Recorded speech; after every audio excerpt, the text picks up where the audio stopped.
कावित्री ने सुधीर से कहा कि तुमने मेरी बहन के रिश्ते के लिए क्यों मना कर दिया। तब सुधीर ने कावित्री से कहा था कि मुझे ऐसी लड़की चाहिए जिसके पहनावे में उसकी बोल्डनेस झलके, जो चंचल व समझदार हो। मुझे तुम्हारी बहन में ये सब बातें नहीं दिखती, मुझे तो तुम्हारी जैसी लड़की चाहिए।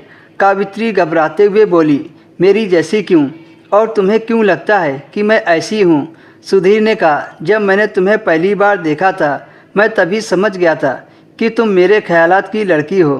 तुम जिस तरह से चलती हो, बातें करती हो और तुम्हारे कपड़े पहनने का जो स्टाइल है वो हर औरत में नहीं होती है। रास्ते में गाड़ी रोककर सुधीर ने एक वाइन की बोतल खरीदी। इसी बातचीत में कावित्री का घर आ गया।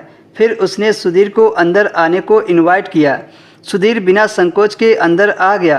कावित्री ने एक गिलास पानी सुधीर को दिया और फिर वह सुधीर के सामने सोफे पर बैठ गई।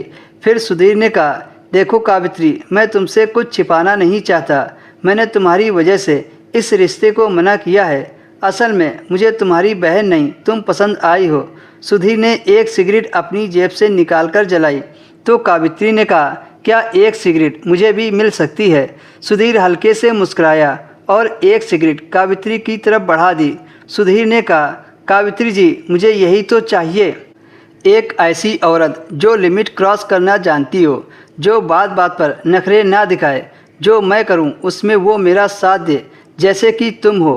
कावित्री ने सिगरेट पीते हुए पूछा, अच्छा, तुमने ऐसा क्या देख लिया मेरे अंदर जो मेरे ऊपर फिदा हो गए? सुधीर कावित्री की तारीफ करते हुए बोला, तुम तो ऊपर से नीचे तक कमाल की पीस हो। तब कावित्री ने कहा, लगता है तुम कई पटाखों के साथ खेल चुके हो। हाँ, मैं कईयों के साथ खेल चुका हूँ और आगे भी खेलूँगा। इसीलिए तो मुझे ऐसी लड़की चाहिए जिसे इन सब चीज़ों से कोई परेशानी ना हो। कावित्री सिगरेट के कस लेते हुए बोली, पर मैं तो शादीशुदा हूँ और मेरी एक 5 साल की लड़की भी है। सुधीर ने बेझिझक से कहा कि तुम अपने पति से तलाक ले लो और मेरे पास आ जाओ, मैं तुम्हारा हमेशा ख्याल रखूँगा। कावित्री सुधीर की इस बात से हैरान रह गई और कहा कि यह मुमकिन नहीं है, मैं अपने पति और बच्चे को नहीं छोड़ सकती। सुधीर ने तपाक से बोला, ठीक है, मत छोड़ो, लेकिन मेरे साथ कर तो सकती हो।